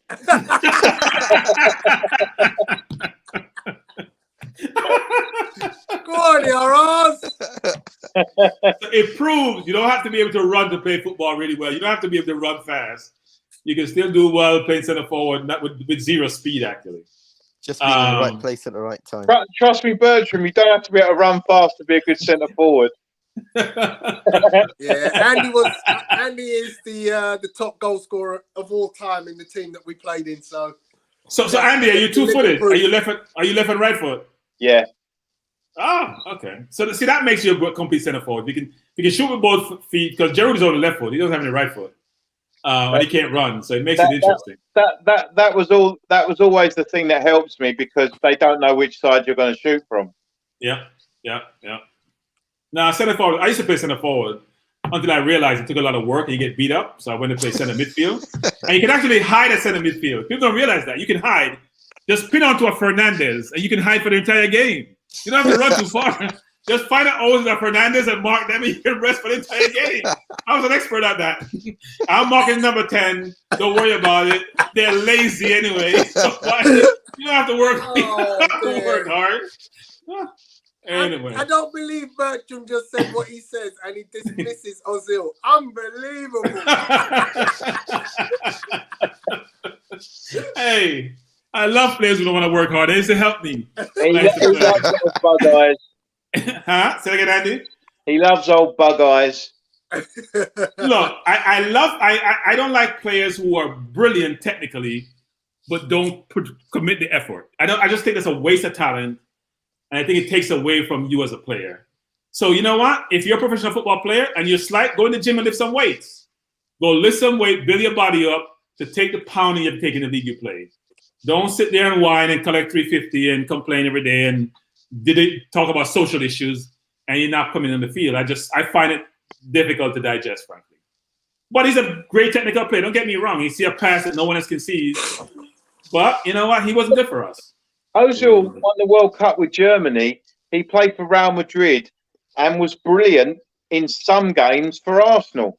But he stank the place out in more games than he was brilliant in. And I tell people, Andy, they don't realize this. In the big games too. In the big games, Andy. Apollo, Bayern Munich. The stats, man. Apollo, you know you got the stats. You got them in your head. Tony. How many goals and assists did he get in that first season? Bring it up, brother. No one's arguing. Ozil was a fantastic player. You can't knock him. Player. For Arsenal, you can't knock his record. But but Tony, he turns it on one game in 4. Tony, here's the thing, Andy. All you have to do is do like I did with Fernandez. Go check the big games that Ozil has played in. All the big games. He doesn't show up. In fact, he's not going to Stoke. He's not going anywhere up north. He's not going anywhere except from the London area. That's where he plays. He's not going to Stoke when it's chilly and cold and wet and dreary. He's not doing that. He's not going to Burnley on a cold Tuesday night. He's not. No, he's not. Here's what's funny. So Ozil would have knee problems. If you've had I've had 4 knee surgeries. When you have knee problems, you don't recover the next week that easily. I'm sorry, you just don't. Right? He always have knee problems where he has to go to Burnley or to go to Stoke. And all of a sudden next week he's fit and ready. He's running. I'm great. And you're like, what's that about?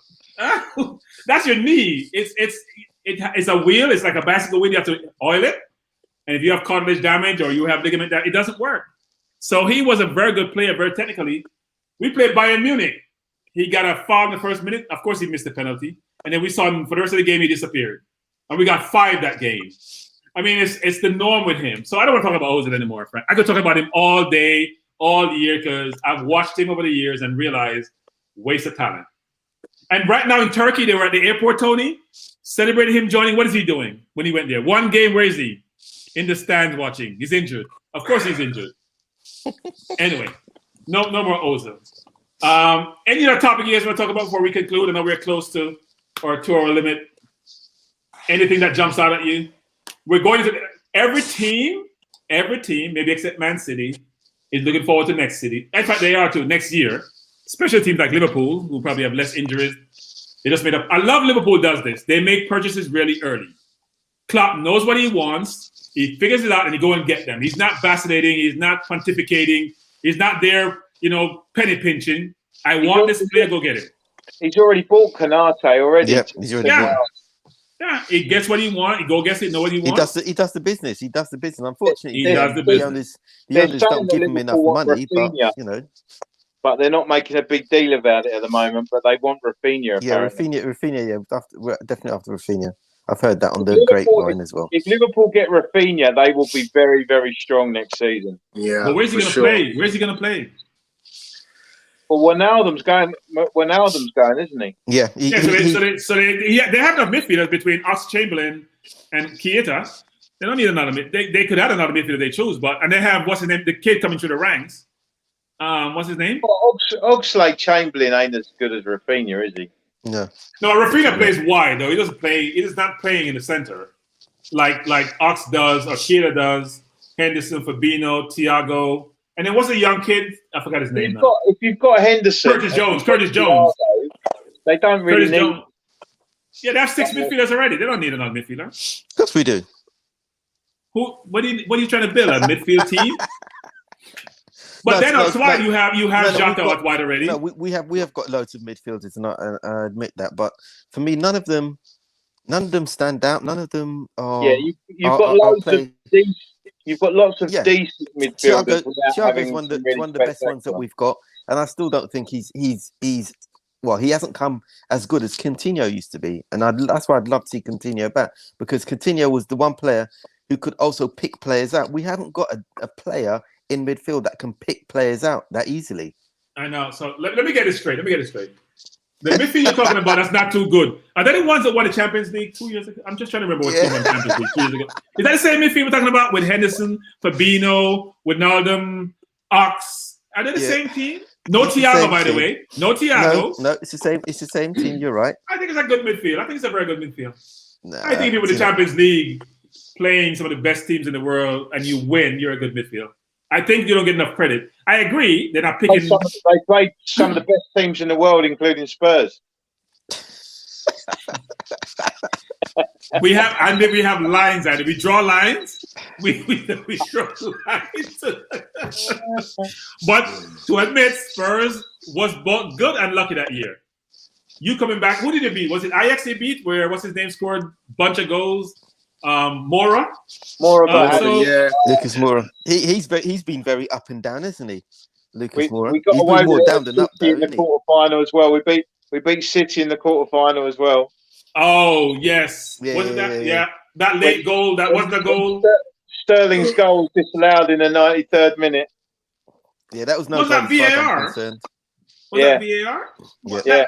But Andy, you should be embracing and loving VAR. Andy, I know you think over the line. You should be loving VAR. I'm a real football. We'd have been top 4 if we got VAR reversed the decisions. Do you know that? We were top 4 a long time ago, Tony. That's a thing that's over the mountaintop. We're not seeing that anytime soon. It's been shown. If we had got our VAR decisions reversed, we would have finished top 4. Yeah, Tony, let me say something, Tony. You know, you're driving. It's true, though. If we'd scored more goals than the teams we played all season, we'd have won the league.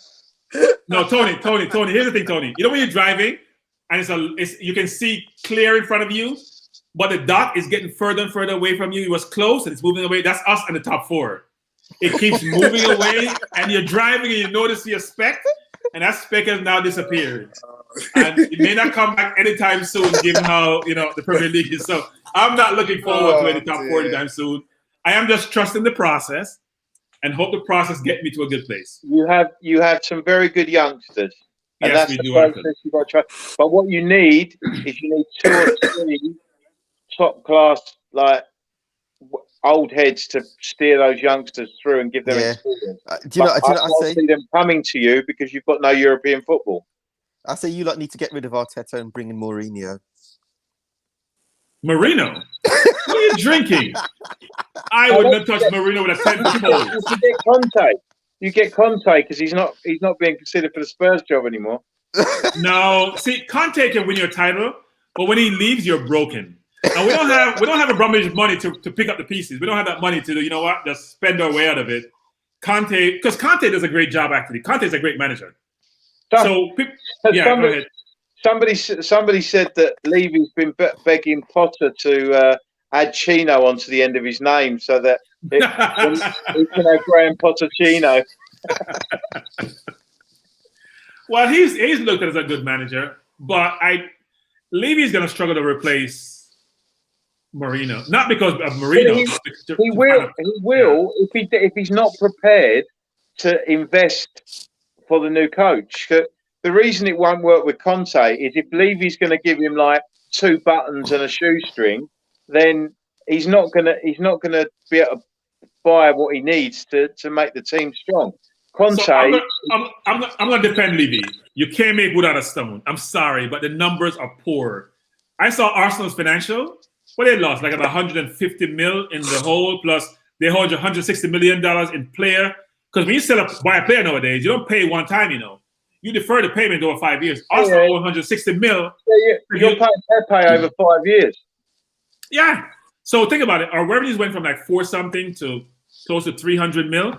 So you're losing money up top. Your cost is increasing. We're in a bad state, just like you are. Levy's a smart man. Don't end up being a Wigan. Don't end up being a team like that. Be smart about your money. Take some pain in the next couple of years. Get your revenues back up. Then you go back in the market. Smart. Last week he refinanced 250 million with American Global Bank or something, because he's now paid off the 175 million we got off the Bank of England loan for the pandemic, because that had been paid by March. But there was conditions with that. You couldn't use the money he borrowed through the pandemic.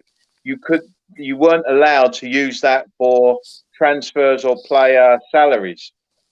And he's now refinanced, so he's paying that loan back. And the money he's borrowed, he can now do it to renegotiate like Son's salary. They're trying to renegotiate Son's contract now. In order to tie him down. Yeah, I think what Levy probably did was took the money, pay down some long-term debt, the high interest rate, refinance it at a lower rate in this environment. That's then right. You can go back to business. Yeah. I mean, look, I think Levy's a smart businessman. So I know fans get all excited and want Ronalds to spend a ton of money. They don't have. I keep saying this. They don't have oil money or Abramovich money. I'll leave that at. So you can't just spend money within it to satisfy fans and run your football team to the ground. Look at Barca. Here's the example. Barca is the example, right? So Barca bought Suarez, 75 mil, Coutinho over 100 mil, Griezmann over 100 mil, Dembele over 100 mil, Lit about 75 mil. What have they bought in this transfer window? Arteta free, what's his name from Lyon free, what's his name? I forgot his name, from Lyon, the forward from Lyon, who they brought in for free. There was at Man U. And then they brought in who else for free? It's all free they bring in, aren't they? Wijnaldum for free. They can't buy anything. They're filling their teams with good players, older players who are free because they can't afford to spend, and they don't have any money because they have to pay down bank loans. They got Garcia from Man City, Aguero from Man City, and Wijnaldum from Liverpool, all on free. But Garcia is young. Moupe, what's his name? Okay, what's his name slipping me? Depay from Lyon is going there too for free. I think so. You're talking about the Italian goalkeeper Donnarumma. He's available on a free this summer, and he's young. Yeah, but can you afford his wages? Because he probably wants about 400,000 a year minimum if Raiola is his agent. No less than Nobody that. pays a goalkeeper 400,000 a year. Nobody. Man, you pay. No, wait. What did Man U pay? Anywhere near that. How much the GM makes? How much Man U goalkeeper makes? Who? De Gea's on about 350 grand a year. 375, isn't it? Isn't he 375 or something in that range? How long's he been at United? Who cares? He ain't the best goalkeeper in the world. He's been in the top 10. He may not have been the top 10 goalkeeper in the world. Oblak is the best. At one time he was number one. Huh? At one time he was number one. Yeah, 24 years ago, he was one of the best in the world. Right. In Man U fans' mind, he's not better than Edison. Donnarumma is not even in that. He's not even in that talking. He's not even in that league. No, he is actually. He's deemed to be better than. No, he is. No. Tony. He's What not. did? He's not even Italy's number one. Who? He is in that league. Donnarumma? De Gea is Spanish. No, he's talking about Donnarumma. He's talking about Donnarumma. Donnarumma he's talking about. But Donnarumma's still young. He's only like 21, 22. That's why he's not worth 400 grand a week. He's not even worth 300 grand a week. He's not even worth 200 grand a week. But he is already very experienced with Milan at such a young age. He's been playing from 16. Milan have been playing public football for about the last 10 years. Tony, here's how you calculate it. Tony. They qualified for the champ. They finished second. They finished Wait. Andy. Third. No. Andy, Tony. were playing second division football 2 years ago. Yeah, but you guys got to remember that a player is only worth what the team willing to buy them is worth. Neil, it's not that complex. It's not that complex. So here's the calculation. Donnarumma on the open market is worth about 50 mil, right? Yeah. 50 mil on the open market, right? You present value that number over 4 years. You then figure what you pay him. So it's £200,000 a week. you pay him. His market value is 50 million worth of 200 pounds. It's 400,000 pounds a week. It's not rocket science. It is. And if he takes less than 300, Raul is doing him a disservice. If he takes less than 300,000 per week, he's doing him a disservice. Now, in COVID environment, you get a discount. In COVID, you get a discount. The question, what's the discount? No, We pay you're William. wrong. Tony, You're wrong. Tony, how much you paying William? Tony, how much you paying William a week? How much you paying William? You're wrong, mate. How You're much are wrong. we paying William? No, let me hear it. How much you paying William? No. We're paying William. No, you're wrong. What are we paying William? William's salary, what is it? Base 220? He's on No. 270 His base is grand a week. 150. Huh? William's contract is 150 grand a week. No, Did you get a sign-on bonus? It's $250,000 a million a week. It's not. It's not, Andy. It's not. It's not a million. He's getting Guarantee about, you it's my not. understanding, he's getting 200,000+ a month. No, he's not. If you You're factor it wrong. in, do you get a sign-on fee? Do you get a sign-on bonus? He You don't gets know. that if he wins all his bonuses and that, but he doesn't start off his base figure. There you go. 100 What's bonus? What's Thank sign-on you. bonus? Sign-on bonus. Sign-on bonus. A 3-year contract. Sign-on bonus, Tony. Okay, fine. Okay. Donnarumma is better than William. Donnarumma So is he's better going than to get a William. signing on bonus, but his Huh? base salary is not going to be more than 100 grand a week. But I'm equating it to you extrapolate it, annualize it in terms of salary. You don't. But why don't you do that when you buy a player for 80 million and you pay him 200 grand a week? You don't then do the same thing and say, oh, but we paid 80 million to the club. Right. You don't do that. Actually, Tony, you do. The people No, who you are not don't. CP, if you're not a CFA, if you're not a certified chartered accountant, you do actually. 'Cause you know what? Your figure. It's about Tony. It's about the numbers. You don't take the numbers in isolation and in abstract and in absolute. You take the numbers in totality. You look at numbers, and say, you know what am my total out of pocket for this player? That's how you look at it. How much am I going to pay for this player? Okay. And you know what you do, Tony? You present value it. So how much is Pepe? Pepe 150. 24 million pound a year. No. Pepe is over 5 years. We're paying Pepe fee. We're paying that fee over 5 years already. You're taking over 5 years. Got it 50 million a year plus 150 in salary. That's how you work it out. Cheap. Yeah. Cheap as chips. It's not cheap. He only gave us 10 goals this year, and he was poor the year before. It's not cheap. It's expensive. Hang on. He only gave us 10 goals. Yes, only 10. Only. And 5 in the last 5 games. How In the last 5 games. Sorry. How many midfielders did we have that scored 10 goals? How many? I'm sorry, Tony. If you're spending 72 million, even if it's over 5 years, you want more than 8-10 goals a season out of him. Yeah. You're expecting 20-30 goals a season. You know you've got players in your team you're spending 15 million pounds a year on who ain't scoring anywhere close to the return of Pepe. You know, Apollo does this all the time. Apollo does all the time. So we talk Premier League and Apollo pull up Bush League. Wait. We play Europa League team from Ireland where the guy just came out the bar to play us. They were staggering onto the field. And we come Just go with Premier League. Crazy. Just go with Premier League, Pepe's bro. good. How many of them goals are in the Premier League? How many midfielders 10, have you 10. got, Andy, that scored 10 goals apart from Gareth Bale? Pepe's not a midfielder. He's a striker. No, he's not. He's a winger. He's a He's a midfielder. winger. He's a striker. No, he's not. No, Andy. He's not a striker. Let's bro. call him a midfielder. Son he's scored a winger. 17 goals. He's a winger. A winger is a striker. He's not a Yeah, wingers are midfielder. strikers. He's My not game, a we're winger strikers. is not a striker. Winger's not a striker. Pepe's Winger's not not a Mark tracking striker. back. Overmars. Pepe's not tracking back with your fullback, is he? Or a midfielder? Listen, TAA and Robertson are wingers. They're not strikers. Yeah, so it depends. They're playing as fullbacks. Pepe's Huh? not playing as a wing back. No, Trent Alexander. He's not a midfielder. Is a Everybody winger. can't be a midfielder, guys. I'm sorry. You he's not a guys, midfielder. you guys have rewritten the rules on what is a bloody striker and what's a midfielder. No, it's changed. It's changed over the years. It's changed over the years, hasn't it? It's unbelievable. Guys, So listen. So I just want to ask a question. You know John Chidozie? Was he a striker? He was a winger. Was he a striker? Yes. Wingers are strikers. No, they're not. No, John no. Chidozie was never a striker. Okay, so So we're calling number 9 as number 9 are strikers. Fine, Hurricane is a striker. Anyway, But Pepe is not a midfielder. Listen. Wait. It's midnight. I've just seen the time. I need to like call it a day. Yeah.